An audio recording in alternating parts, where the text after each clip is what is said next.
ಪಿರಂಗಿ ತಾಲೀಮಿನ ವೇಳೆ ತಪ್ಪಿರುವಂತದ್ದು ಭಾರಿ ಅವಘಡ. ಅರಮನೆ ಆವರಣದಲ್ಲಿ ಪಿರಂಗಿ ಶಬ್ದಕ್ಕೆ ಬೆದರಿ ಓಡಿರುವಂತದ್ದು ಜೋಡೆತ್ತು. ಪಿರಂಗಿ ತಾಲೀಮಿನ ವೇಳೆ ತಪ್ಪಿರುವಂತದ್ದು ಭಾರಿ ಅವಘಡ. ಅರಮನೆ ಆವರಣದಲ್ಲಿ ಪಿರಂಗಿ ಶಬ್ದಕ್ಕೆ ಬೆದರಿ ಓಡಿರುವಂತದ್ದು ಜೋಡೆತ್ತು. ಮೈಸೂರು ಅರಮನೆ ಆವರಣದಲ್ಲಿ ಕೆಲ ಕಾಲ ಗೊಂದಲ ನಿರ್ಮಾಣ ಆಗಿತ್ತು. ಬೆದರಿ ಅರಮನೆ ಆವರಣದಿಂದ ಓಡಿರುವಂತದ್ದು ಜೋಡೆತ್ತು. 2 ವಾಹನಗಳಿಗೆ ಡಿಕ್ಕಿ ಹೊಡೆದಿರುವಂತದ್ದು. ಡಿಕ್ಕಿ ಹೊಡೆದ ಪರಿಣಾಮ 2 ಪಿರಂಗಿಗಳಿಗೆ ಹಾನಿಯಾಗಿದೆ. ಈ ಸಂದರ್ಭದಲ್ಲಿ ಅಲ್ಲಿ ಎತ್ತಾಗಿದ್ದಕ್ಕೆ ಓಕೆ, ಏನಾದ್ರೂ ಆನೆ ಆಗಿದ್ ಬಿಟ್ಟಿದ್ರೆ ಕತೆನೆ ಬೇರೆ ಆಗಿರೋದು. ಜೋಡೆತ್ತಲ್ವಾ, ಕಂಟ್ರೋಲ್ ಮಾಡ್ಬೋದು ಎತ್ತುಗಳನ್ನ.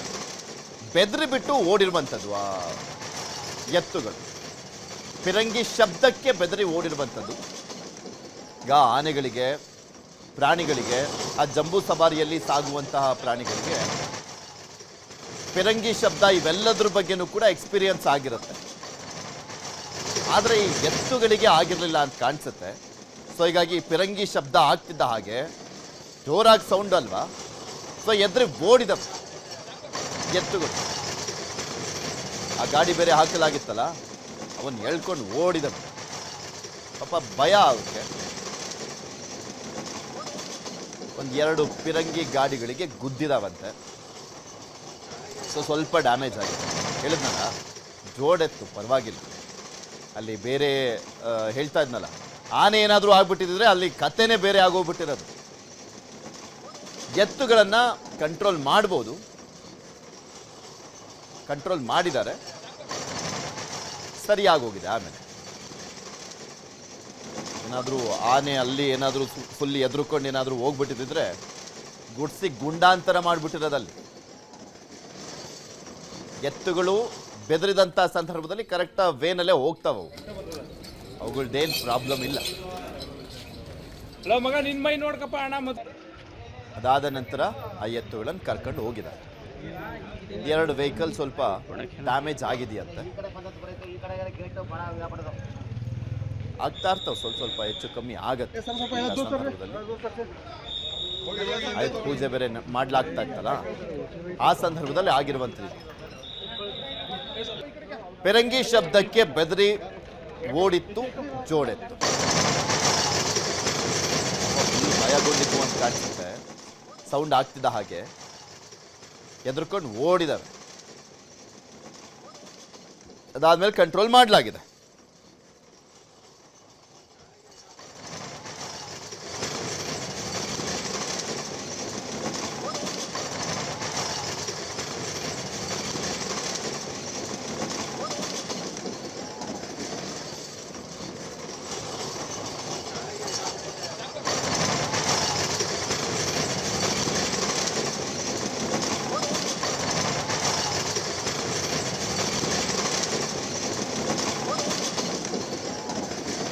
ಇದೆಲ್ಲದ್ರ ಬಗ್ಗೆ ಇನ್ನಷ್ಟು ಮಾಹಿತಿಯನ್ನು ಕೊಡ್ತಾ ಹೋಗ್ತಾರೆ ನಮ್ಮ ಪ್ರತಿನಿಧಿ ಶರಣು ಹಂಪಿ. ನಮ್ಮ ಜೊತೆ ನೇರ ಸಂಪರ್ಕದಲ್ಲಿ ಜಾಯ್ನ್ ಆಗಿದ್ದಾರೆ. ಶರಣು ಹಂಪಿ, ಈಗ ಆನೆಗಳಿಗೆಲ್ಲ ಪಿರಂಗಿ ಶಬ್ದ ಎಲ್ಲ ಎಕ್ಸ್ಪೀರಿಯನ್ಸ್ ಮಾಡಿಸಿರ್ತಾರೆ, ಅಲ್ಲಿ ಯಾವುದೇ ರೀತಿಯಾದಂಥ ಒಂದು ಸೌಂಡ್ಗಳಿಗೂ ಕೂಡ ಅವು ಭಯ ಬೀಳಬಾರ್ದು ಅಂತ.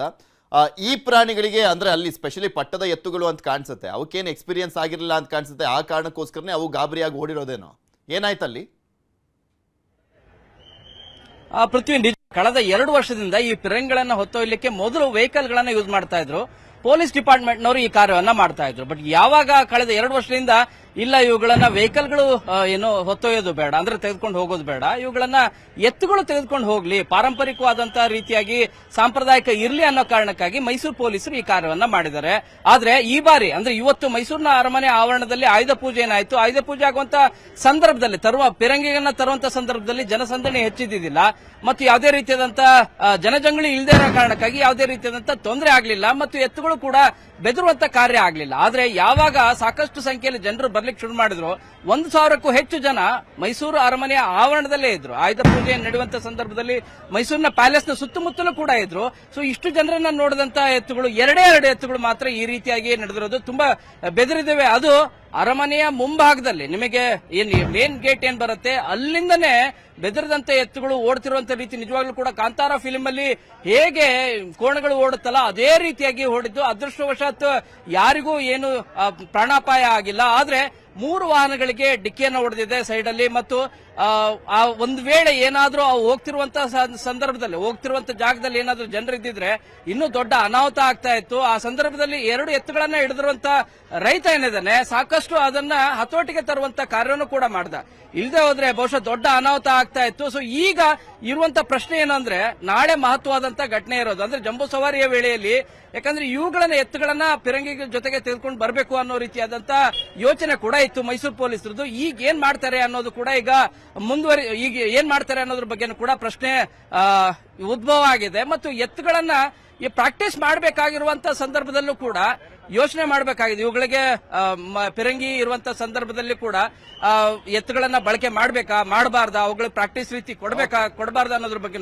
ಆದ್ರೆ ಒಂದು ದೊಡ್ಡ ಅವಘಡ ಪ್ರಾಣಾಪಾಯ ಯಾವುದೇ ಇಲ್ಲದೆ ಅದೃಷ್ಟವಶಾತ್ ಸ್ವಲ್ಪ ಅದು ಏನು ಕೂದಲೆಳೆ ಅಂತರದಲ್ಲಿ ದೊಡ್ಡ ಅನಾಹುತ ತಪ್ಪಿತು ಅಂತಾನೆ ಹೇಳ್ಬೋದು. ಪೃಥ್ವಿ, ಓಕೆ, ಧನ್ಯವಾದ ಶರಣು ಹಂಪಿ ನಿಮ್ಮೆಲ್ಲ ಮಾಹಿತಿಗಾಗಿ.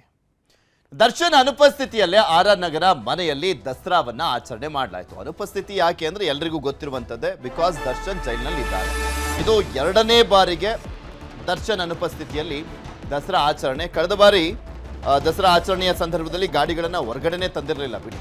ಅದಾದ್ಮೇಲೆ ದರ್ಶನ್ ರಿಲೀಸ್ ಆಗಿದ್ರಲ್ಲ, ಇಂಟರ್ಮಿನ್ ಬೇಲ್ ಸಿಕ್ಕಿತ್ತಲ್ಲ, ಮಧ್ಯಂತರ ಜಾಮೀನು ಸಿಕ್ಕಂತ ಸಂದರ್ಭದಲ್ಲಿ ಆದ್ಮೇಲೆ ರೆಗ್ಯುಲರ್ ಬೇಲ್ ಸಿಕ್ಕಾದ ಬಳಿಕ ಅವ್ರು ಮನೆಗೆ ಬಂದಿದ್ರಲ್ಲ, ಅದಾದ್ಮೇಲೆ ಪೂಜೆಯನ್ನ ಮಾಡಲಾಗಿತ್ತು ಎಲ್ಲ ಕಾರುಗಳಿಗೆ. ಇವತ್ತು ದಸರಾ ಅಂದ್ರೆ ಆಯುಧ ಪೂಜೆ. ಈ ಸಂದರ್ಭದಲ್ಲಿ ದರ್ಶನ್ ಇಲ್ಲ, ಜೈಲಲ್ಲಿದ್ದಾರೆ. ಈ ಸಂದರ್ಭದಲ್ಲಿ ಪೂಜೆಯನ್ನ ಮಾಡಲಾಗಿದೆ. ಅವರೆಲ್ಲ ಫೇವ್ರೆಟ್ ಕಾರುಗಳಿಗೆಲ್ಲ ಪೂಜೆಯನ್ನ ಮಾಡಲಾಗಿದೆ. ಪ್ರತಿ ವರ್ಷ ದಸರಾ ವೇಳೆ ಗಿಚ್ಕುಡ್ತಾ ಇದ್ದಂತ ದರ್ಶನ್ ಮನೆ ಕಳೆದ ವರ್ಷನೂ ಏನು ಗಿಜಿಗುಡ್ದಿರಲಿಲ್ಲ.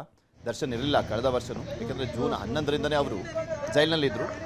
ಈ ವರ್ಷ ಕೊಲೆ ಆರೋಪದಲ್ಲಿ ಮತ್ತೆ ಜೈಲಿನಲ್ಲೇ ಇರುವಂಥದ್ದು ದರ್ಶನ್ ಇಲ್ಲದೆ ಸರಳವಾಗಿ ಆಯುಧ ಪೂಜೆಯನ್ನ ಆಚರಣೆ ಮಾಡಲಾಗಿದೆ.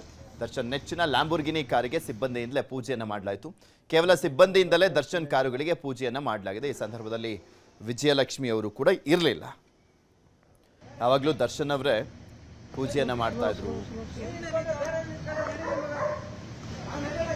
ಬಗ್ಗೆ ಇನ್ನಷ್ಟು ಮಾಹಿತಿಯನ್ನು ಕೊಡ್ತಾ ಹೋಗ್ತಾರೆ ನಮ್ಮ ಪ್ರತಿನಿಧಿ ಸತೀಶ್. ನಮ್ಮ ಜೊತೆ ನೇರ ಸಂಪರ್ಕದಲ್ಲಿ ಜಾಯ್ನ್ ಆಗಿದ್ದಾರೆ. ಸತೀಶ, ಇದು 2ನೇ ದಸರಾ ದರ್ಶನ್ ಇಲ್ಲದಿರುವಂತಹ ಸಂದರ್ಭದಲ್ಲಿ ನಡೀತಾ ಇರುವಂಥದ್ದು. ಯಾವ ರೀತಿ ಅವರ ಫೇವ್ರೆಟ್ ಕಾರುಗಳಿಗೆ ಪೂಜೆಯನ್ನ ಸಲ್ಲಿಸಲಾಯಿತು? ಯಾವಾಗಲೂ ಅವ್ರು ಇದ್ದಂಥ ಸಂದರ್ಭದಲ್ಲಿ ಅದೇ ಒಂದು ರೀತಿಯಾದಂಥ ಹಬ್ಬದ ರೀತಿಯಲ್ಲಿ ಕಾಣಿಸ್ತಾ ಇತ್ತು.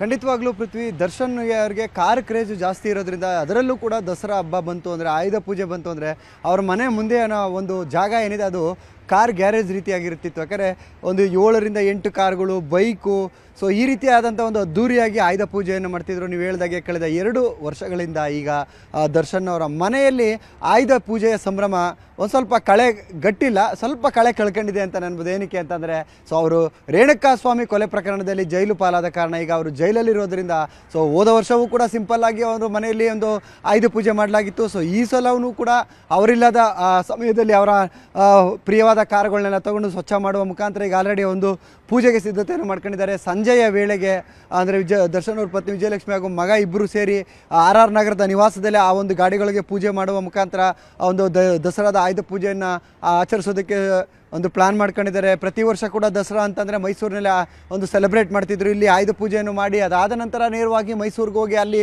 ಜಂಬೂ ಸವಾರಿ ತೋಟದಲ್ಲಿ ಉಳ್ಕೊಂಡು ಎಲ್ಲವನ್ನು ಎಂಜಾಯ್ ಮಾಡ್ಕೊಂಡು ಕಾಲ ಕಳೀತಿದ್ರು. ಆದರೆ ಈಗ ಈ ಎಲ್ಲ ಸಂಭ್ರಮಕ್ಕೂ ಕೂಡ ರೇಣುಕಾಸ್ವಾಮಿ ಕೊಲೆ ಪ್ರಕರಣ ಒಂದು ಬ್ರೇಕ್ ಹಾಕಿದೆ ಎನ್ಬೋದು. ಸದ್ಯಕ್ಕೆ ಜೈಲಲ್ಲಿರುವ ಕಾರಣ ಮನೆ ಮಂದಿ ದರ್ಶನ್ ಇಲ್ಲದಂಥ ಸಂದರ್ಭದಲ್ಲಿ ಸರಳವಾಗಿ ಆಯುಧ ಪೂಜೆಯನ್ನು ಮಾಡೋದಕ್ಕೆ ಒಂದು ಸಿದ್ಧತೆಯನ್ನು ಮಾಡ್ಕೊಂಡಿರುವಂಥದ್ದು. ಪೃಥ್ವಿ, ಓಕೆ, ಧನ್ಯವಾದ ಸತೀಶ್ ನಿಮ್ಮೆಲ್ಲ ಮಾಹಿತಿಗಾಗಿ. ನಾಳೆ ವಿಶ್ವವಿಖ್ಯಾತ ಜಂಬೂ ಸವಾರಿ ಮೆರವಣಿಗೆ ಹಿನ್ನೆಲೆಯಲ್ಲಿ ಮೆರವಣಿಗೆಗೆ ಅಂತಿಮ ಹಂತದ ಸಿದ್ಧತೆಗಳನ್ನು ಮಾಡಿಕೊಳ್ಳಲಾಗ್ತದೆ. 31 ಜಿಲ್ಲೆಗಳಿಂದ 31 ಟ್ಯಾಬ್ಲೋಗಳು ರೆಡಿ ಆಗಿದ್ದಾವೆ. ಟೋಟಲಿ 58 ಟ್ಯಾಬ್ಲೋಗಳು ಸಿದ್ಧವಾಗಿರುವಂಥದ್ದು. ಒಂದೊಂದು ಜಿಲ್ಲೆಗಳಿಂದಲೂ ಕೂಡ ಪ್ರಾಮುಖ್ಯತೆಯನ್ನು ಸಾರುವಂಥ ಸ್ತಬ್ಧ ಚಿತ್ರಗಳು ರೆಡಿ ಆಗಿದ್ದಾವೆ. ವಿವಿಧ ಇಲಾಖೆಗಳು ಹಾಗೂ ನಿಗಮಗಳಿಂದ 27 ಟ್ಯಾಬ್ಲೋಗಳು, ಟೋಟಲಿ 58 ಟ್ಯಾಬ್ಲೋಗಳು ರೆಡಿ ಆಗಿದ್ದಾವೆ. ಅಂತಿಮ ಹಂತದ ರೂಪವನ್ನ ಕೊಡಲಾಗ್ತದೆ ಟ್ಯಾಬ್ಲೋಗಳಿಗೆ. ಯಾವ ರೀತಿಯಾಗಿ ಸಿದ್ಧತೆಯನ್ನ ಮಾಡಿಕೊಳ್ಳಲಾಗಿದೆ, ಏನು ಎತ್ತ ಅನ್ನುವಂಥದ್ರ ಬಗ್ಗೆ ಇನ್ನಷ್ಟು ಹೆಚ್ಚಿನ ವಿವರಣೆಯನ್ನ ಕೊಟ್ಟಿದ್ದಾರೆ ನಮ್ಮ ಮೈಸೂರಿನ ಪ್ರತಿನಿಧಿ ಆನಂದ್. ನೋಡ್ಕೊಂಬರೋಣ. ವಿಖ್ಯಾತ ನಾಡ ಹಬ್ಬ ಜಂಬೂ ಸವಾರಿಗೆ ಇನ್ನೊಂದು ದಿನ ಮಾತ್ರ ಬಾಕಿ ಇರುವಂಥದ್ದು. ಜಂಬೂ ಸವಾರಿಯ ಪ್ರಮುಖ ಆಕರ್ಷಣೆ ಅಂತ ಹೇಳಿದ್ರೆ ಅದು ಟ್ಯಾಬ್ಲೋಗಳು. ನೀವು ದೃಶ್ಯದಲ್ಲೂ ಸಹ ಗಮನಿಸ್ತಾ ಇರ್ಬೋದು. ಈಗಾಗಲೇ ಮೈಸೂರಿನ APMC ಯಾರ್ಡ್ ಏನಿದೆ ಅಲ್ಲಿ ಟ್ಯಾಬ್ಲೋಗಳ ಅಂತಿಮ ಹಂತದ ಸಿದ್ಧತೆಗಳು ಬಲದಿಂದ ಸಾಗ್ತಾ ಇರುವಂಥದ್ದು. ಒಂದು ಕಡೆ ಏನು ಸರ್ಕಾರದ ಗ್ಯಾರಂಟಿ ಯೋಜನೆಗಳಲ್ಲಿ ಒಂದಾದ ಶಕ್ತಿ ಯೋಜನೆ ಇದೆ, ಅದನ್ನು ಸಾರುವಂತಹ KSRTC ಬಸ್ಸಿನ ಒಂದು ಟ್ಯಾಬ್ಲೋಗಳನ್ನ ಕೂಡ ಇಲ್ಲಿ ಸಿದ್ಧ ಮಾಡಲಾಗ್ತಾ ಇರುವಂಥದ್ದು. ಮತ್ತೊಂದು ಕಡೆ HAL ಗಮನಿಸ್ತಾ ಇರ್ಬೋದು.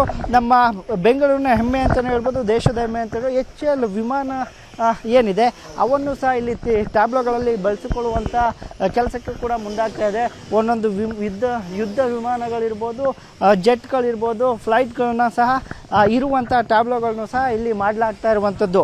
ಸಂಗೊಳ್ಳಿ ರಾಯಣ್ಣ ಪ್ರತಿಮೆ ಇರುವಂತಹ ಟ್ಯಾಬ್ಲೋ ಇದಾಗಿದೆ. ಈ ಟ್ಯಾಬ್ಲೋಗೆ ಅಂತಿಮ ಹಂತದ ರೂಪುರೇಷೆಯನ್ನು ಈಗಾಗಲೇ ಕಲಾವಿದರು ಕೊಡ್ತಾ ಇರುವಂಥದ್ದು. ಪುಸ್ತಕವನ್ನು ಓದುವಂಥ ಮಾದರಿಯಲ್ಲಿ ಈ ಟ್ಯಾಬ್ಲೋವನ್ನು ನಿರ್ಮಾಣ ಮಾಡಲಾಗ್ತಾ ಇದೆ. ಒಂದೊಂದು ಈ ಬಾರಿಯ ಜಂಬೂ ಸವಾರಿಯಲ್ಲಿ ಭಾಗಿಯಾಗುವ ಎಲ್ಲ ಟ್ಯಾಬ್ಲೋಗಳು ಸಹ ಒಂದೊಂದು ಸಂದೇಶವನ್ನು ಸಾರುವ ನಿಟ್ಟಿನಲ್ಲಿ ಇರುವಂಥದ್ದು. ಇನ್ನು ಮತ್ತೊಂದು ಟ್ಯಾಬ್ಲೋವನ್ನು ಸಹ ನಾವು ಗಮನಿಸಬಹುದು. ಇದು ಜಾನಪದ ಲೋಕಕ್ಕೆ ಸುಸ್ವಾಗತ ಅನ್ನುವ ಒಂದು ಬೋರ್ಡನ್ನು ಹಾಕಲಾಗಿದೆ. ಬಹುಶಃ ರಾಮನಗರ ಜಿಲ್ಲೆಯ ಟ್ಯಾಬ್ಲೋ ಇದು ಅಂತ ಕಾಣಿಸ್ತಾ ಇದೆ. ಈಗಾಗಲೇ ಕಲಾವಿದರು ಅದಕ್ಕೆ ಅಂತಿಮ ರೂಪುರೇಷದ ಒಂದು ಫೈನಲ್ ಟಚನ್ನು ಕೊಡ್ತಾ ಇದ್ದಾರೆ. ಇದು ಭಿಕ್ಷಾಟನೆ ಮುಕ್ತ ಮೈಸೂರು ಅನ್ನುವ ಥೀಮ್ ಅಡಿಯಲ್ಲಿ ಇದನ್ನು ಮಾಡಲಾಗ್ತಾ ಇರುವಂಥದ್ದು. ಏನು ಕರ್ನಾಟಕ ಭಿಕ್ಷಾಟನೆ ನಿಷೇಧ ಅಧಿನಿಯಮ 1975 ಅನ್ನುವ ನಿಟ್ಟಿನಲ್ಲಿ ಭಿಕ್ಷಾಟನೆ ಮಾಡುವುದು ಕಾನೂನು ಬಾಹಿರ ಅಂತೇಳಿ ಇದೊಂದು ಥೀಮನ್ನು ಈ ಟ್ಯಾಬ್ಲೋಗಳಲ್ಲಿ ಬಳಸಲಾಗಿರುವಂಥದ್ದು. ಕರ್ನಾಟಕ ರತ್ನ ಪವರ್ ಸ್ಟಾರ್ ಅಪ್ಪು ಅವರ ಒಂದು ಟ್ಯಾಬ್ಲೋವನ್ನು ಸಹ ಇದರಲ್ಲಿ ಏನು ಈ ಜಂಬೂ ಸವಾರಿಯ ಮೆರವಣಿಗೆಯಲ್ಲಿ ಬಳಸಲಾಗ್ತಾ ಇರುವಂಥದ್ದು. ಗೌರ್ನಮೆಂಟ್ ಸರ್ಕಾರದಿಂದ ಒಂದು ಸಂಜೀವಿನಿ ಯೋಜನೆ, ಆರೋಗ್ಯ ಸಂಜೀವಿನಿ ಯೋಜನೆಯನ್ನು ಮಾಡಲಾಗುವಂಥದ್ದು. ಅದನ್ನು ಸಾರುವ ನಿಟ್ಟಿನಲ್ಲಿ ಇದನ್ನು ಏನು ಈ ಟ್ಯಾಬ್ಲೋ ಅಂದರೆ ಮೆರವಣಿಗೆಯಲ್ಲಿ ಇಂಥದ್ದು ಒಂದು ಟ್ಯಾಬ್ಲೋ ಇರಲಿ ಅಂತೇಳಿ ನೇತ್ರದಾನದ ಸಂಕೇತವಾಗಿ ಕಣ್ಣನ್ನು ಸಹ ಹಾಕಲಾಗಿರುವಂಥದ್ದು. ಮತ್ತೊಂದು ಕಡೆ ಈಗ ಜಿಲ್ಲಾ ಪಂಚಾಯತ್ ಶಿವಮೊಗ್ಗ ಏನಿದೆ ಇದನ್ನು ಸಹ ತಾವು ಗಮನಿಸ್ತಾ ಇದ್ದೀರಿ. ಏನು ಶಿವಮೊಗ್ಗದ ಒಂದು ಟ್ಯಾಬ್ಲೋ ಇದು ಸಹ ನೋಡಲು ಅತ್ಯಾಕರ್ಷಕವಾಗಿರುವಂಥದ್ದು. ಕೇದಾರೇಶ್ವರ ಬಳಿಗಾವಿ ದೇವಾಲಯದ ಒಂದು ಟ್ಯಾಬ್ಲೋವನ್ನು ಇವರು ನಿರ್ಮಾಣ ಮಾಡ್ತಾ ಇದ್ದಾರೆ. ಒಟ್ಟಾರೆಯಾಗಿ 31 ಜಿಲ್ಲೆಗಳಿಂದಲೂ ಕೂಡ ಒಂದೊಂದು ಟ್ಯಾಬ್ಲೋಗಳು, ವಿವಿಧ ಇಲಾಖೆಗಳು, ನಿಗಮ ಮಂಡಳಿಗಳಿಂದ ಇನ್ನುಳಿದ ಟ್ಯಾಬ್ಲೋಗಳು ಸೇರಿ ಒಟ್ಟಾರೆ 58 ಟ್ಯಾಬ್ಲೋಗಳು ಈ ಬಾರಿಯ ಜಂಬೂ ಸವಾರಿಯ ಮೆರವಣಿಗೆಯಲ್ಲಿ ಪಾಲ್ಗೊಳ್ತಾ ಇರುವಂಥದ್ದು. ಕ್ಯಾಮ್ರಾ ಪರ್ಸನ್ ರಾಹುಲ್ ಜೊತೆ ಆನಂದ್ KS, ನ್ಯೂಸ್ 18 ಮೈಸೂರು. ಅರಮನೆಯಲ್ಲಿ ಇವತ್ತು ಆಯುಧ ಪೂಜೆ ಕಳೆಗಟ್ಟಿತ್ತು. ಅರಮನೆ ಮುಂದೆ ಮೈಸೂರು ಮಹಾರಾಜರ ಕಾರುಗಳಿಗೆ ಪೂಜೆಯನ್ನ ನೆರವೇರಿಸಲಾಗಿದೆ. ಶ್ರೀಕಂಠದತ್ತ ನರಸಿಂಹರಾಜ ಒಡೆಯರ್ ಬಳಸ್ತಾ ಇದ್ದಂತ 1953 ನಂಬರ್ ಇರುವಂತ 3 ಕಾರುಗಳು ಗಮನ ಸೆಳೀತಾ ಇದ್ದಾವೆ. 2 BMW ಕಾರುಗಳು, ಯದುವೀರವರ ಇನೋವಾ ಕಾರುಗಳಿಗೆ ಪೂಜೆಯನ್ನ ನೆರವೇರಿಸಲಾಯಿತು. ಪಿರಂಗಿ, ಪಟ್ಟದ ಆನೆ, ಹಸುಗಳಿಗೆ ಇದೇ ಸಂದರ್ಭದಲ್ಲಿ ಪೂಜೆಯನ್ನ ಮಾಡಲಾಗಿದೆ. ಆ ದೃಶ್ಯಾವಳಿಯನ್ನು ಕೂಡ ನಿಮಗೆ ತೋರಿಸ್ತಾ ಇದ್ದೀವಿ. ಯದುವೀರವರ ಕಾರುಗಳು, ಅದಕ್ಕೂ ಮುಂಚೆ ಶ್ರೀಕಂಠದತ್ತ ನರಸಿಂಹರಾಜ ಒಡೆಯರ್ ಅವರು ಬಳಸ್ತಾ ಇದ್ದಂಥ ಕಾರುಗಳು, ಅವೆಲ್ಲವಕ್ಕೂ ಕೂಡ ಆಯುಧ ಪೂಜೆಯ ಸಂದರ್ಭದಲ್ಲಿ ಪೂಜೆಯನ್ನು ಮಾಡಲಾಗಿದೆ. ಅಲ್ಲಿ ಹೇಗಿತ್ತು ಇವತ್ತು ಆಯುಧ ಪೂಜೆ ಅನ್ನುವಂಥದ್ರ ಬಗ್ಗೆ ಇನ್ನೂ ಹೆಚ್ಚಿನ ಮಾಹಿತಿಯನ್ನು ಕೊಟ್ಟಿದ್ದಾರೆ ನಮ್ಮ ಪ್ರತಿನಿಧಿ ಶರಣು ಹಂಪಿ. ನೋಡೋಣ. ವಿಶ್ವಪ್ರಸಿದ್ಧ ಮೈಸೂರು ದಸರಾ ಮಹೋತ್ಸವದಲ್ಲಿ ಇಂದು ಆಯುಧ ಪೂಜೆ ಹಿನ್ನೆಲೆಯಲ್ಲಿ ಅರಮನೆಯ ಆವರಣದ ಒಳಗಡೆ ಆಯುಧ ಪೂಜೆ ಕಾರ್ಯ ನಡೀತಾ ಇದೆ. ಆ ಕಾರಣಕ್ಕಾಗಿ ಕೇವಲ ಯುದ್ಧ ಫಿರಂಗಿಗಳು ಮಾತ್ರ ಅಲ್ಲ, ಅಥವಾ ರಾಜ ಮಹಾರಾಜರು ಬಳಸ್ತಿದ್ದಂತ ಕಾರುಗಳು, ಅದರಲ್ಲೂ ಕೂಡ ಶ್ರೀಕಂಠದತ್ತ ಒಡೆಯರ್ ಬಳಸ್ತಿದ್ದಂತ ಐಷಾರಾಮಿ ಕಾರುಗಳನ್ನು ಕೂಡ ಇವತ್ತು ಆಯುಧ ಪೂಜೆ ನಡೀತಾ ಇದೆ. ಇನ್ನೊಂದು ವಿಶೇಷತೆ ಅಂದ್ರೆ ಮೈಸೂರು ರಾಜರ ಕಾರುಗಳು ಬಹುತೇಕವಾಗಿ ಇಲ್ಲಿರುವಂತಹ 3 ಕಾರುಗಳಲ್ಲೂ ಕೂಡ ನೋಡ್ತಾ ಹೋದ್ರೆ ಒಂದು ನಂಬರ್ ಮಾತ್ರ ಸೇಮ್ ಇರುತ್ತೆ, 1953 ಅಂತೇಳಿ. BMW ಈ ಐಷಾರಾಮಿ ಕಾರನ್ನ ಶ್ರೀಕಂಠದತ್ತ ಒಡೆಯರ್ ಅವರು ಬಳಸ್ತಾ ಇದ್ರು. ಸೊ ಇದು 1953 ಅಂತ ಹೇಳಿ. ಇನ್ನು ಮುಂಭಾಗದಲ್ಲಿ ನಿಮ್ಗೆ ನೋಡ್ತಾ ಹೋದ್ರೆ 1953ಯ ಮತ್ತೊಂದು ನಂಬರು ಕೂಡ ಇದೆ, ಅಂದ್ರೆ ವೆಹಿಕಲ್ ಇದೆ. ಸೊ ಈ ವೆಹಿಕಲ್ ಕೂಡ ಐಷಾರಾಮಿ E270 ವೆಹಿಕಲ್ ಇದು. ಇಲ್ಲೂ ಕೂಡ 1953 ಗಂಡ ಬೇರುಂಡ ಸಿಂಬಲ್ ಇರೋದು. ಪ್ರತಿ ವೆಹಿಕಲ್ಗೂ ಕೂಡ ಶ್ರೀಕಂಠದತ್ತ ಬಳಸ್ತಿದ್ದಂತ ಪ್ರತಿ ವೆಹಿಕಲ್ಗೂ ಕೂಡ ಈ ರೀತಿಯಾದಂತಹ ಗಂಡ ಬೇರುಂಡ ಸಿಂಬಲ್ ಇದೆ. ಮುಂಭಾಗದಲ್ಲೂ ಕೂಡ ಅದೇ ರೀತಿಯಾದಂತಹ ಸಿಂಬಲ್ ಇರೋದು. ಐಷಾರಾಮಿ ಕಾರ್ಗಳು 4 ಕಾರುಗಳನ್ನು ಕೂಡ ಇರಿಸಿರೋದು. ಯದುವೀರವರು ಬಳಸುವಂತ ಕಾರು ಈಗ 3096 ಏನಿದೆಯಲ್ಲ ಆ ಕಾರು. ಇಲ್ಲಿ ಶ್ರೀಕಂಠದತ್ತ ಭಾವಚಿತ್ರನೂ ಕೂಡ ಪ್ರತಿ ಅವರ 3 ಕಾರುಗಳು ಕೂಡ ಈ ರೀತಿ ಚಿತ್ರವನ್ನ ಹಾಕಿದ್ದಾರೆ. ಅವರು ಶ್ರೀಕಂಠದತ್ತ ಒಡೆಯರು ಹುಟ್ಟಿದ ವರ್ಷ ಅದು 1953. ಮುಂಭಾಗದಲ್ಲೂ ಕೂಡ ಗಂಡ ಬೇರುಂಡ ಇರುವಂತ ಲಾಂಛನ ನಿಮಗೆ ಕಂಡು ಬರ್ತಾ ಇದೆ. ಸೊ ಇವು ಯದುವೀರವ್ರು ಬಳಸಿರುವಂತ ಈ ಕಾರ್ ಮಾತ್ರ ನಂಬರ್ ಚೇಂಜ್ ಆಗಿದೆ. MP ಆದ ನಂತರ ತೆಗೆದುಕೊಂಡಂತಹ ಕಾರ್ ಇದು. ಇದರಲ್ಲಿ ನಂಬರ್ ಚೇಂಜ್ ಆಗಿರೋದು ಹೊರತುಪಡಿಸಿದಂತೆ ಮತ್ತೊಂದು BMW ಕಾರ್ ನನ್ನ ಬಲಭಾಗದಲ್ಲೂ ಕೂಡ ಕಾಣ್ತಾ ಇದೆ. ಮೊದಲು ಬಳಕೆ ಮಾಡ್ತಿದ್ದಂತ ವೆಹಿಕಲ್ ಇದು ಶ್ರೀಕಂಠದತ್ತ ಒಡೆಯರವರು. ಸೊ ಅವರು ಬಳಕೆ ಮಾಡ್ತಿದ್ದಂತ ಈ ಕಾರ್ BMW ಕಾರ್ ಅಲ್ಲಿರೋದು ಕಂಡು ಬರ್ತಾ ಇದೆ. ಎಡಭಾಗದಲ್ಲಿ ನೋಡ್ತಾ ಹೋದ್ರೆ ಪೆರಂಗಿಗಳೆಲ್ಲವೂ ಕೂಡ ಪೂಜೆ ಮಾಡಿರುವಂತ ದೃಶ್ಯಗಳು ಕಂಡು ಬರ್ತವೆ. ಇಲ್ಲಿ ಆಯುಧ ಪೂಜೆಯ ದಿನ ಇವುಗಳನ್ನ ತಂದು ಇಲ್ಲಿ ಪೂಜಾ ಮಾಡುವಂತ ಕಾರ್ಯನೂ ಕೂಡ ಆಗ್ತಾ ಇದೆ. ಎಲ್ಲ ಯುದ್ಧ ಪೆರಂಗಿಗಳು ನಿಮಗೆ ಮೈಸೂರು ಮಹಾರಾಜರ ಕಾಲದಲ್ಲಿ ಬಳಕೆ ಮಾಡಿದಂತ ಯುದ್ಧ ಪೆರಂಗಿಗಳಿದ್ದಾವೆ. ಆ ಎಲ್ಲ ಯುದ್ಧ ಪೆರಂಗಿಗಳಿಗೂ ಪೂಜೆ ಮಾಡ್ತಾ ಇರೋದು. ಪೂಜೆ ಆಯುಧ ಪೂಜೆಯಲ್ಲಿ ಸಹಜ ಮಾಡ್ತಾರೆ, ಬಟ್ ಈಗಲೂ ಕೂಡ ಇವು ಬಳಕೆ ಮಾಡಲಿಕ್ಕೆ ಲಾಯಕ್ ಇರುವಂತಹ ಯುದ್ಧ ಪೆರಂಗಿಗಳು ಅವುಗಳನ್ನ ಮಾಡ್ತಾ ಇರೋದು. ಇನ್ನು ಯುದ್ಧ ಕಾಲದಲ್ಲಿ ಕೇವಲ ಇಷ್ಟು ಮಾತ್ರ ಅಂತಲ್ಲ, ಆನೆಗಳಿರ್ಬೋದು, ಪಟ್ಟದ ಆನೆ, ಪಟ್ಟದ ಕುದುರೆ, ಪಟ್ಟದ ಒಂಟೆ, ಹೀಗೆ ಪಟ್ಟದ ಹಸು, ಇವುಗಳಿಗೂ ಕೂಡ ಪೂಜಾ ಕಾರ್ಯಗಳು ಒಳಗಡೆ ಮೈಸೂರು ಮಹಾರಾಜರು ಮಾಡ್ತಿರುವಂತ ದೃಶ್ಯಗಳು ಕೂಡ ಕಂಡು ಬರ್ತಾ ಇದೆ. ದಿವಾನರು ಹಿಡಿದು ಪ್ರತಿಯೊಬ್ಬರು ಕೂಡ ಭಾಗಿಯಾಗಿದ್ದಾರೆ. ಕಳೆದ 2 ಗಂಟೆಯಿಂದನೂ ಕೂಡ ಈ ಆಯುಧ ಪೂಜೆಗಾಗಿ ಸರತಿ ಸಾಲಿನಲ್ಲಿ ಆನೆಗಳು, ಪೆರಂಗಿಗಳು ಹೀಗೆ ಒಂದೊಂದಾಗಿ ಬಂದಾಗ ಮಹಾರಾಜರು ಅವುಗಳಿಗೆ ಪೂಜಾ ಕಾರ್ಯಗಳನ್ನ ಶಾಸ್ತ್ರೋಕ್ತವಾಗಿ ನೆರವೇರಿಸುವಂತ ದೃಶ್ಯಗಳು ಈಗ ನಡೀತಾ ಇದೆ. ಇದು ಸಾಂಸ್ಕೃತಿಕ ನಗರಿ ಮೈಸೂರಿನಲ್ಲಿ ಆಯುಧ ಪೂಜೆ. ಇಡೀ ನಾಡಿನೆಲ್ಲೆಡೆ ಕೂಡ ಆಯುಧ ಪೂಜೆ ಕಾರ್ಯಕ್ರಮ ನಡೆಯುತ್ತೆ, ಬಟ್ ಮೈಸೂರಲ್ಲಿ ನಡೆಯುವಂತಹ ಈ ಆಯುಧ ಪೂಜೆಗೆ ಬಹಳ ವಿಶೇಷ. ಮೈಸೂರಿಂದ ಕ್ಯಾಮರಾ ಪರ್ಸನ್ ವಿಶ್ವನಾಥ್ ಹಾವೇರಿ ಜೊತೆ ಶರಣು ಹಂಪಿ, ನ್ಯೂಸ್ 18. ನಾಳೆ ಕಾಂತಾರ ಚಿತ್ರ ಬಿಡುಗಡೆ ಹಿನ್ನೆಲೆಯಲ್ಲಿ ಮಂಗಳೂರಿನ ಚಿತ್ರಮಂದಿರಗಳಲ್ಲಿ ಭರದ ಸಿದ್ಧತೆಯನ್ನು ಮಾಡಿಕೊಳ್ಳಲಾಗ್ತಾ ಇದೆ. ಮಲ್ಟಿಪ್ಲೆಕ್ಸ್ ಸಿಂಗಲ್ ಸ್ಕ್ರೀನ್ಗಳಲ್ಲಿ ಶೋಗಳ ಅಬ್ಬರ ಶುರುವಾಗಿದೆ. 3 ದಿನಗಳ ಹಿಂದೆನೇ ಟಿಕೆಟ್ಗಳು ಸೋಲ್ಡ್ ಔಟ್ ಆಗಿರುವಂಥದ್ದು. ಮಂಗಳೂರಿನ ಸುಚಿತ್ರ ಪ್ರಭಾತ್ ಚಿತ್ರಮಂದಿರದಲ್ಲಿ ಭರದ ಸಿದ್ಧತೆ ನಡೆದಿದ್ದು ರಿಷಬ್ ಶೆಟ್ಟಿಯ ದೊಡ್ಡದಾದ ಕಟೌಟ್ ನಿರ್ಮಾಣ ಮಾಡಲಾಗಿದೆ. ಆಲ್ಮೋಸ್ಟ್ ರಾಜ್ಯದ ಕಾಂತಾರ ಯಾವ್ಯಾವ ಚಿತ್ರಮಂದಿರದಲ್ಲಿ ರಿಲೀಸ್ ಆಗ್ತದೆ ಅಲ್ಲೆಲ್ಲ ಕಡೆನೂ ಕೂಡ ಕಟೌಟ್ಗಳನ್ನು ಮಾಡಲಾಗಿರುವಂಥದ್ದು. ಬೇರೆ ಬೇರೆ ರಾಜ್ಯಗಳಲ್ಲೂ ಕೂಡ ಆಯಾಯ ಭಾಷೆಯಲ್ಲಿ ಎಲ್ಲೆಲ್ಲೆಲ್ಲ ರಿಲೀಸ್ ಆಗ್ತಾ ಇದೆ ಆ ಭಾಷೆಯಲ್ಲೂ ಕೂಡ ಕಟೌಟ್ಗಳನ್ನು ಮಾಡಲಾಗಿದೆ, ಬ್ಯಾನರ್ಸ್ಗಳನ್ನು ಹಾಕಲಾಗಿದೆ. ಬಿಕಾಸ್ ಬಿಗ್ಗೆಸ್ಟ್ ಎಕ್ಸ್ಪೆಕ್ಟೇಷನ್ ಇರುವಂಥ ಈ ವರ್ಷದ ಚಿತ್ರ ಕಾಂತಾರ. ಬುಕಿಂಗ್ಸ್ ತುಂಬ ಚೆನ್ನಾಗಿದೆ. So almost 4 days bookings almost 80-90% full ಹೋಗ್ತಾ ಇದೆ. ಸೊ ನಮ್ಗೆ ಆಲ್ರೆಡಿ ಲಾಸ್ಟ್ ಕಾಂತಾರದಲ್ಲೇ ಆಲ್ಮೋಸ್ಟ್ ಒಂದು 5 weeks ನಮ್ಗೆ ಆಲ್ ಶೋಸ್ ಹೌಸ್ಫುಲ್ ಇತ್ತು. ಸೊ ಅದರಿಂದ ಮುಂಜಾಗ್ರತೆಯಿಂದ ಎಲ್ಲ ಥರ ನಾವು ಸ್ಟಾಫಿಂಗ್ ಆಗಿರ್ಬೋದು, ಫಿಲಮ್ ಕ್ವಾಲಿಟಿ ಆಗಿರ್ಬೋದು ಎಲ್ಲನೂ ನಾವು ಪ್ರಿಪೇರ್ಡ್ ಆಗಿದ್ದೀವಿ. ಸೊ ಈ ಸತಿ ಇಲ್ಲಿ ಜಾತ್ರೆ ಇರೋದ್ರಿಂದ ಸೊ ಜನ ಬರೋ ಜಾಸ್ತಿ ನಿರೀಕ್ಷೆ ಇದೆ. ಸೊ ಅದರಿಂದ ನಾವು ವೆಲ್ ಪ್ರಿಪೇರ್ಡ್ ಆಗಿದ್ದೀವಿ ಸರ್. 6:15 ಶೋ ಸ್ಟಾರ್ಟ್ ಆಗುತ್ತೆ. ಸೊ ಈ ಫಿಲಮ್ ಲೆಂತ್ ಸ್ವಲ್ಪ ಜಾಸ್ತಿ ಇರೋದ್ರಿಂದ ಬರೀ ಒಂದೊಂದು ಥಿಯೇಟರ್ ನಾವು ಒಂದು ಸ್ಕ್ರೀನಲ್ಲಿ ನಾವು ಬರೀ 5 shows ಮಾಡೋಕ್ಕಾಗ್ತಾ ಇದೆ. ಸೊ ಆಲ್ಮೋಸ್ಟ್ ನಾವು 10 shows ಸ್ಕ್ರೀನ್ ಮಾಡ್ತಾ ಇದೀವಿ ಸರ್. ನೈಟ್ 10:30 6:30 ಸ್ಟಾರ್ಟ್ ಆದರೆ ಎವ್ರಿ 1.5 hourಗೆ ನಿಮಗೆ ಶೋಸ್ ಇದೆ. ಸೊ ಆಲ್ಮೋಸ್ಟ್ 10:30 ಲೇಟ್ ನೈಟ್ವರೆಗೂ ಶೋಸ್ ನಡೆಯುತ್ತೆ ಸರ್. ಮೊದಲಿನ ಕಾಂತಾರ ತುಂಬ ಅಂದರೆ ತುಂಬ ಕ್ರೇಜ್ ಇತ್ತು. ಸೊ ಹೆಂಗಂದ್ರೆ ನನಗೆ ಟಿಕೆಟ್ ಸಿಗ್ತಾ ಇರಲಿಲ್ಲ ನಮ್ಮ ಥಿಯೇಟ್ರಲ್ಲಿ, ಆ ಥರ ಒಂದು ಪರಿಸ್ಥಿತಿ ಇತ್ತು. Almost 5 weeks all shows housefull ಇತ್ತು. ಸೊ ಈ ಸಲಿನೂ ಅದೇ ನಿರೀಕ್ಷೆಯಲ್ಲಿದ್ದೀವಿ, ಇನ್ನೂ ಹೆಚ್ಚು ಮಟ್ಟಿಗೆ ನಿರೀಕ್ಷೆಯಲ್ಲಿದ್ದೀವಿ. ಸೊ ನೋಡ್ಬೇಕು ಸರ್, ನಾಳೆಯಿಂದ ಎಲ್ಲ ಗೊತ್ತಾಗುತ್ತೆ ಸರ್. ಕಾಂತಾರ 1ಗೆ ಯಾವ ರೀತಿಯಾಗಿ ಸಿದ್ಧತೆಯನ್ನು ಮಾಡಿಕೊಳ್ಳಲಾಗಿದೆ ಥಿಯೇಟರ್ಗಳಲ್ಲಿ, ಮತ್ತೆ ಕಟೌಟ್ಗಳನ್ನು ನಿಲ್ಲಿಸಲಾಗ್ತದೆ, ಇದ್ರ ಬಗ್ಗೆ ಇನ್ನಷ್ಟು ಮಾಹಿತಿಯನ್ನು ಕೊಡ್ತಾ ಹೋಗಿದ್ದಾರೆ ನಮ್ಮ ದಕ್ಷಿಣ ಕನ್ನಡದ ಪ್ರತಿನಿಧಿ ಕಿಶನ್ ಶೆಟ್ಟಿ. ನೋಡೋಣ. ಕಾಂತಾರದ ಹವ ಆರಂಭವಾಗಲು ಕ್ಷಣಗಣನೆ ಆರಂಭಗೊಂಡಿದೆ. ಅದರಲ್ಲೂ ದಕ್ಷಿಣ ಕನ್ನಡ ಮತ್ತು ಉಡುಪಿ ಜಿಲ್ಲೆಯಲ್ಲಿ ಕಾಂತಾರದ ಬಗ್ಗೆ ಸಾಕಷ್ಟು ನಿರೀಕ್ಷೆಗಳಿವೆ. ಇಡೀ ಭಾರತೀಯ ಚಿತ್ರರಂಗ ಮತ್ತೆ ಒಂದು ರೀತಿಯಾಗಿ ತಿರುಗಿ ನೋಡುತ್ತೆ ಈ ಕಾಂತಾರ ಚಿತ್ರವನ್ನಂತ ಹೇಳಿ ಎಲ್ಲ ಬಿಂಬಿಸಲಾಗ್ತಾ ಇದೆ. ಹಾಗಾಗಿ ಸಾಕಷ್ಟು ಜನ ಕುತೂಹಲದ ಕಣ್ಣುಗಳಿಂದ ಕಾಂತಾರ ಚಿತ್ರವನ್ನು ನೋಡೋಕ್ಕೆ ಈಗ ತದೇಕ ಚಿತ್ತದಿಂದ ಕಾಯ್ತಾ ಇದ್ದಾರೆ.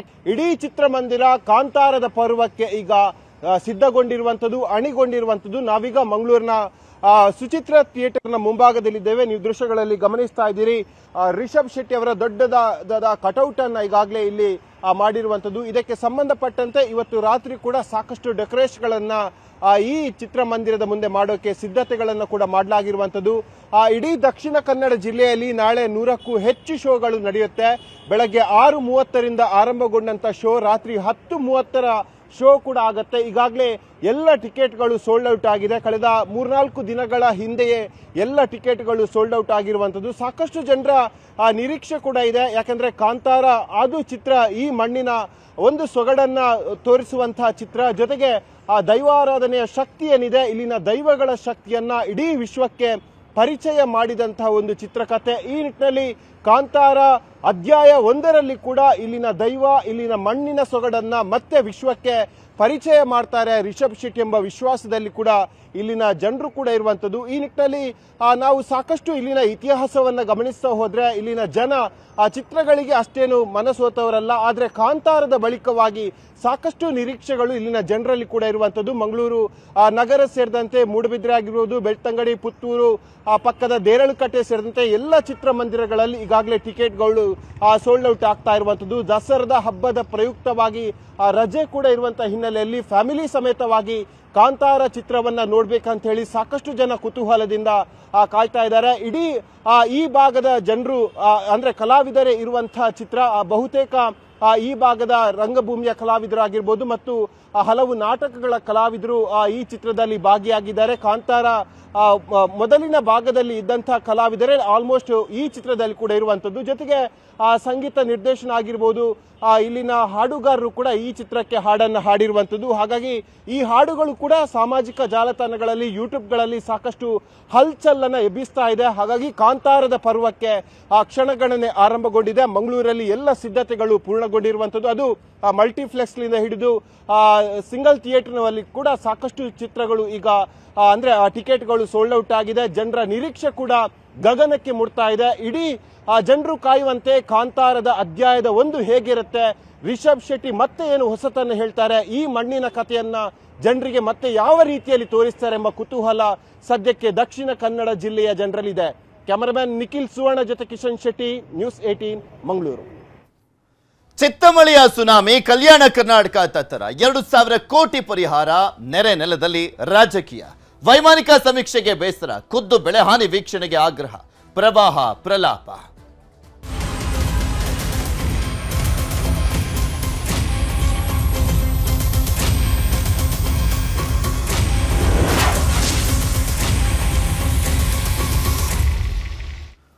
ಉತ್ತರ ಕರ್ನಾಟಕದ ಮಳೆ, ಅದರ ಜೊತೆಗೆ ಮಹಾರಾಷ್ಟ್ರದಲ್ಲಿ ಸುರಿದಂತ ಭಾರಿ ಮಳೆಗೆ ಅಲ್ಲಿನ ಡ್ಯಾಂಗಳಿಂದ ಬಿಡಲಾಗ್ತಾ ಇರುವಂತ ನೀರಿನಿಂದಾಗಿ ಭೀಮಾ ನದಿ ಆಗಿರ್ಬೋದು, ಕೃಷ್ಣಾ ನದಿ ತುಂಬಿ ಉಕ್ಕಿ ಹರಿತಾ ಇರುವಂತದ್ದು. ಲಕ್ಷಾಂತರ ಕ್ಯೂಸೆಕ್ ನೀರನ್ನ ಹೊರಗಡೆ ಬಿಡಲಾಗ್ತಾ ಇರುವಂತ ಹಿನ್ನೆಲೆಯಲ್ಲಿ ನದಿ ಪಾತ್ರದ ಗ್ರಾಮಗಳೆಲ್ಲವೂ ಕೂಡ ಮುಳುಗಡೆ ಆಗ್ತಾ ಇದೆ, ಜಮೀನುಗಳು ಕೂಡ ಮುಳುಗಡೆ ಆಗ್ತದೆ, ಮೂರಾ ಬಟ್ಟೆ ಆಗಿರುವಂಥದ್ದು ಆ ಭಾಗದ ಜನರ ಜೀವನ. ಚಿತ್ತ ಮಹಾಮಳೆಗೆ ಭೀಮಾ ತೀರದ ಗ್ರಾಮ ಕೂಡ ತತ್ತರಿಸಿ ಹೋಗಿದೆ. ಕಳೆದ 15 ದಿನಗಳಿಂದ ಇಡೀ ಗ್ರಾಮವೇ ಜಲಾವೃತ ಆಗಿದೆ. 15 ದಿನದಿಂದ ಇರುವಂತ ಪರಿಸ್ಥಿತಿ ಇದು. ವಿಜಯಪುರ ಜಿಲ್ಲೆ ಇಂಡಿ ತಾಲೂಕಿನ ಮಿರಗಿ ಗ್ರಾಮ ಇದು. 15 ದಿನಗಳಿಂದ ಜಲಾವೃತ ಆಗಿರುವಂತ ಪರಿಸ್ಥಿತಿ ಇದೆ. ಕ್ಷಣ ಕ್ಷಣಕ್ಕೂ ಅಧಿಕವಾಗ್ತಾ ಇರುವಂತದ್ದು ಭೀಮಾ ನದಿಯ ನೀರು. ಅಲ್ಲಿ ಲಕ್ಷಾಂತರ ಕ್ಯೂಸೆಕ್, ಮೊನ್ನೆ ಎಲ್ಲ 3 ಲಕ್ಷ ಕ್ಯೂಸೆಕ್ ನೀರನ್ನ ಬಿಡಲಾಗ್ತಾ ಇತ್ತು. 3 ಲಕ್ಷ ಕ್ಯೂಸೆಕ್ ಅಂದ್ರೆ 30 TMC ಅಂದ್ರೆ ಹೇಮಾವತಿ ಡ್ಯಾಮ್ನ ಕಂಪ್ಲೀಟ್ ಆಗಿ ಬಿಟ್ಟಂತೆ. ಹಾಸನದ ಹೇಮಾವತಿ ಡ್ಯಾಮ್ನೇ ಒಂದೇ ಸಲ ಬಿಟ್ಟಂತೆ. ಆ ರೀತಿಯಾದಂಥ ಪರಿಸ್ಥಿತಿ ಅಂದ್ರೆ ಊಹಿಸ್ಕೊಳ್ಳಿ ಹೇಗಿರೋಣ ಅಂತ. ನಿಮಗೆ ತೋರಿಸ್ತಾ ಇದೀವಿ ನೋಡಿ ದೃಶ್ಯಾವಳಿಗಳನ್ನು, ಹೇಗಿದೆ ಅಲ್ಲಿ ಅಂತ. ಅಲ್ಲಿ ರೋಡ್ ಯಾವುದು, ಜಮೀನು ಯಾವುದು, ಮನೆಗಳು ಯಾವುದು, ಗ್ರಾಮ ಯಾವುದು, ಯಾವುದು ಗೊತ್ತಾಗೋದಿಲ್ಲ. ಕಂಪ್ಲೀಟ್ ಆಗಿ ಜಲಪ್ರಳಯದ ಪರಿಸ್ಥಿತಿ ಇದೆ. ಅಲ್ಲಿನ ಜನ ಏನು ಮಾಡ್ಬೇಕು ಹೇಳಿ ಪಾಪ. ಒಪ್ಪತ್ತಿನ ಊಟಕ್ಕೂ ಕೂಡ ಪರದಾಡುವಂಥ ಪರಿಸ್ಥಿತಿ ನಿರ್ಮಾಣವಾಗಿದೆ. ಎಲ್ಲವನ್ನೂ ಕೂಡ ಕಳ್ಕೊಂಡಿದ್ದಾರೆ. ಸ್ಪೆಷಲಿ 6 ಜಿಲ್ಲೆಗಳ ಜನ, ಮೇನ್ಲಿ ಕಲಬುರಗಿ, ಯಾದಗಿರಿ, ಬೀದರ್, ರಾಯಚೂರು, ವಿಜಯಪುರ, ಬಾಗಲಕೋಟೆ, ಈ 6 ಜಿಲ್ಲೆಗಳ ಜನ ಎಂಥ ಪರಿಸ್ಥಿತಿ ಇದ್ದಾರೆ ಅಂದರೆ ಹೇಳತಿರೋದು. ಆ ನದಿ ಪಾತ್ರದ ಗ್ರಾಮಗಳು, ತಾಲೂಕುಗಳು, ಅವ್ರ ಜೀವನನೇ ಬರ್ಬಾದಾಗೋಗಿದೆ. ಸೊ ಮುಖ್ಯಮಂತ್ರಿಗಳು ಅಲ್ಲಿ ನೆರೆ ವೀಕ್ಷಣೆಗೆ ಹೋಗಿದ್ರು, ವೈಮಾನಿಕ ಸಮೀಕ್ಷೆ ಮಾಡಿದ್ರು, 2,000 ಕೋಟಿ ಘೋಷಣೆ ಮಾಡಿದ್ದಾರೆ. ಅಲ್ಲಿ ಹೇಗಿದೆ ಪರಿಸ್ಥಿತಿ ಅನ್ನುವಂಥದ್ರ ಬಗ್ಗೆ ನಮ್ಮ ವಿಜಯಪುರದ ಪ್ರತಿನಿಧಿ ಗುರುರಾಜ್ ಒಂದು ಪ್ರತ್ಯಕ್ಷ ವರದಿಯನ್ನ ಕೊಟ್ಟಿದ್ದಾರೆ, ನೋಡೋಣ. ಕರ್ನಾಟಕದ ಗಡಿ ಭಾಗದಲ್ಲಿ ಭೀಮಾ ನದಿಯಲ್ಲಿ ಪ್ರವಾಹ ಉಂಟಾಗಿರೋ ಕಾರಣ ಹಲವು ಗ್ರಾಮಸ್ಥರು ಜಲಾವೃತವಾಗುವಂತಹ ಪರಿಸ್ಥಿತಿಯನ್ನು ಎದುರಿಸಿದ್ದಾರೆ. ಜೊತೆಗೆ ಮನೆ ಬಿಡುವಂತಹ ಪರಿಸ್ಥಿತಿ ಇರುವಂಥದ್ದು.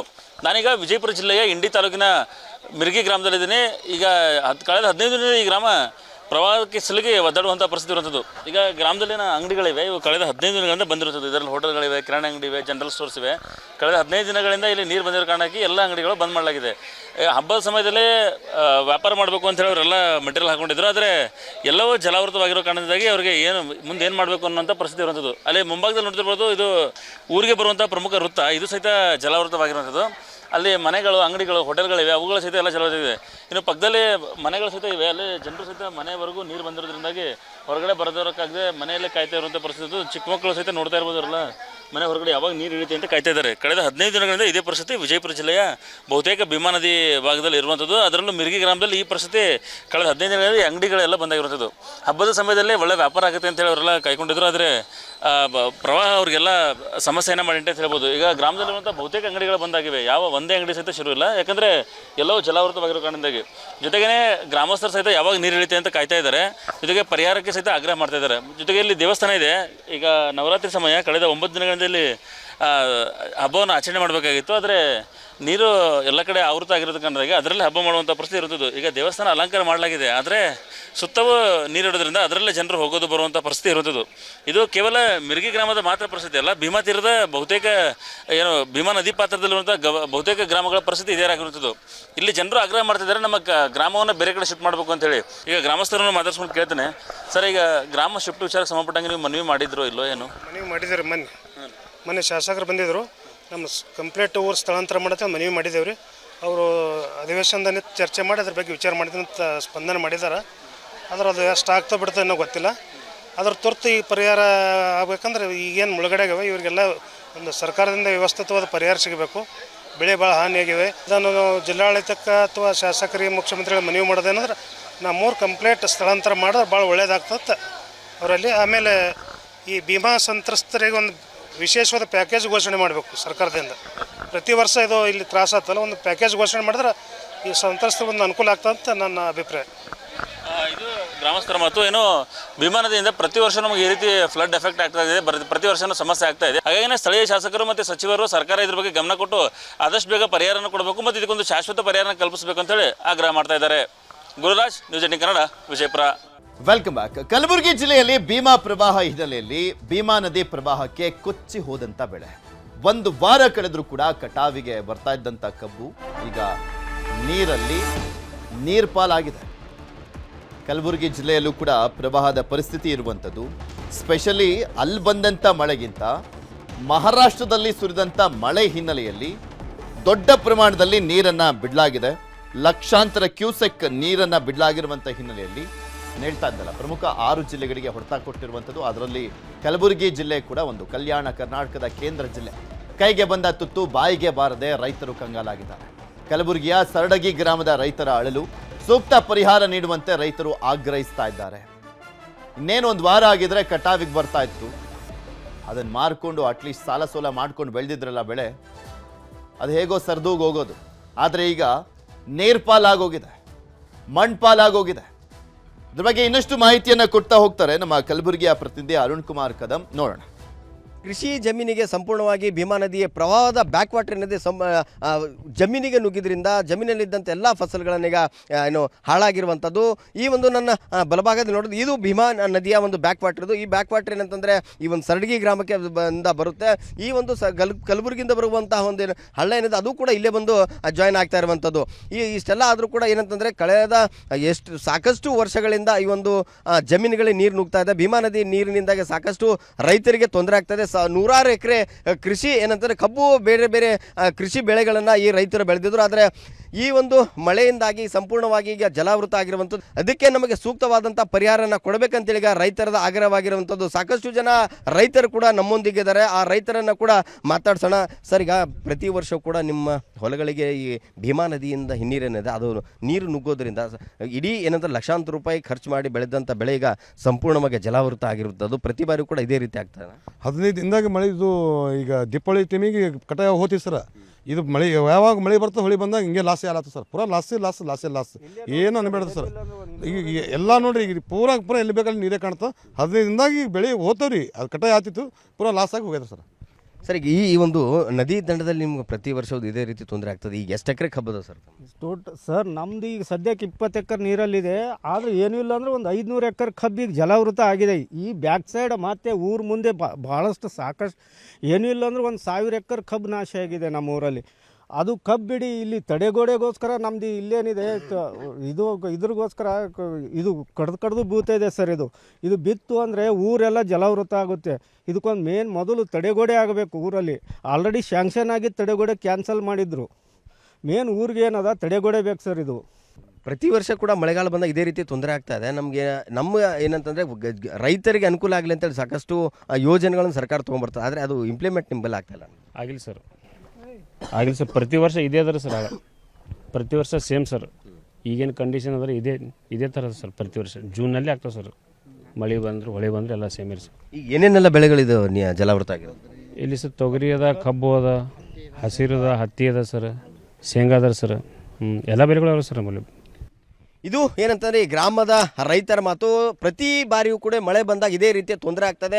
ನಮಗೆ ಶಾಶ್ವತ ಪರಿಹಾರನ ಕಂಡುಕೊಳ್ಳೋ ನಿಟ್ಟಿನಲ್ಲಿ ನಮಗೇನಾದರೂ ಶಾಶ್ವತ ಪರಿಹಾರ ಮಾಡುವಂಥ ವ್ಯವಸ್ಥೆಯನ್ನು ಸರ್ಕಾರ ಮಾಡಬೇಕಂತ ಸಾಕಷ್ಟು ಬಾರಿ ಜನಪ್ರತಿನಿಧಿಗಳು ಮತ್ತು ಅಧಿಕಾರಿಗಳ ಗಮನಕ್ಕೆ ತಂದರೂ ಕೂಡ ಯಾವುದೇ ರೀತಿಯ ತೊಂದರೆ ಏನು ಪ್ರಯೋಜನ ಆಗಿಲ್ಲ. ನಮಗೇನಂತಂದರೆ ಲಕ್ಷಾಂತರ ರೂಪಾಯಿ ಸಾಲ ಸೂಲ ಮಾಡಿ ಬೆಳೆನ ಬೆಳೆದಿದ್ದು ಇನ್ನೇನು ಒಂದು ವಾರ 2 ವಾರ ಕಳೆದರೆ ಬೆಳೆ ಕಟಾವಿಗೆ ಬರ್ತಾ ಇತ್ತು. ಈಗ ಸಂಪೂರ್ಣವಾಗಿ ನಾಶವಾಗಿರುವಂಥದ್ದು. ಸರ್ಕಾರ ನಮಗೆ ಸೂಕ್ತವಾದಂಥ ಪರಿಹಾರ ಕೊಡಬೇಕು. ನಮ್ಮ ರೈತಾಪಿ ವರ್ಗದ ಜನ ಏನು ಈ ಗ್ರಾಮಗಳಲ್ಲಿದ್ದಾರೆ ಅವರಿಗೆ ಅನುಕೂಲ ಆಗುತ್ತೆ, ಅವರಿಗೆ ಒಂದಿಷ್ಟು ಏನೋ ಸಹಾಯ ಆದಂತ ಆಗುತ್ತೆ ಅನ್ನೋ ಒಂದು ಮಾತು ಕೂಡ ಇಲ್ಲಿನ ರೈತರು ಹೇಳ್ತಾ ಇರುವಂಥದ್ದು. ಕ್ಯಾಮ್ರಾ ಪರ್ಸನ್ ಸಂಜು ತಳವಾರ್ ಜೊತೆ ಅರುಣ್ ಕದಂ, ನ್ಯೂಸ್ 18 ಕಲಬುರಗಿ. ಮುಂದಿನ ಸುದ್ದಿ ಹೋಗೋಣ. ರಾಷ್ಟ್ರೀಯ ಸ್ವಯಂ ಸೇವಕ ಸಂಘ ಪ್ರಾರಂಭವಾಗಿ 100 ವರ್ಷ ಪೂರೈಸ್ತಾ ಇದೆ. ಈ ಹಿನ್ನೆಲೆಯಲ್ಲಿ ಇಂದು ಪ್ರಧಾನಮಂತ್ರಿ ನರೇಂದ್ರ ಮೋದಿ ಅವರು ರಾಷ್ಟ್ರೀಯ ಸ್ವಯಂ ಸೇವಕ ಸಂಘದ ಸ್ಮರಣಾರ್ಥ ಅಂಚೆ ಚೀಟಿ ಹಾಗೂ ನಾಣ್ಯವನ್ನ ಬಿಡುಗಡೆ ಮಾಡಿದ್ರು.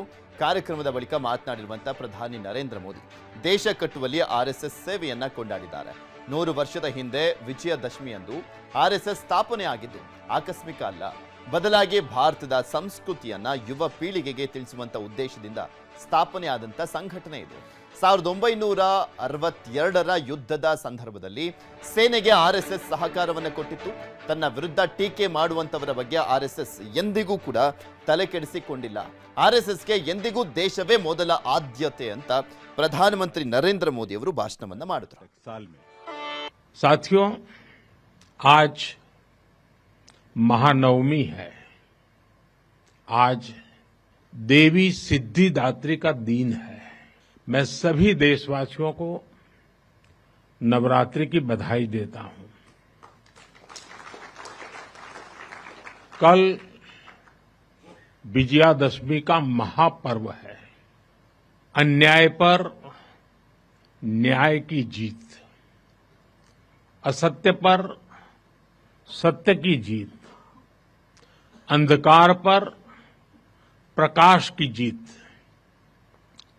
विजयादशमी भारतीय संस्कृति के इस विचार और विश्वास का कालजयी उद्घोष है.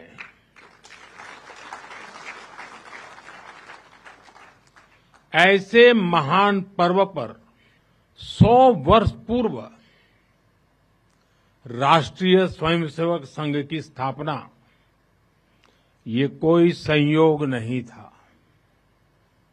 ये हजारों वर्षों से चली आ रही उस परंपरा का पुनरुत्थान था, जिसमें राष्ट्र चेतना समय समय पर उस युग की चुनौतियों का सामना करने के लिए नए नए अवतारों में प्रकट होती है. इस युग में संघ उसी अनादि राष्ट्र चेतना का पुण्य अवतार है.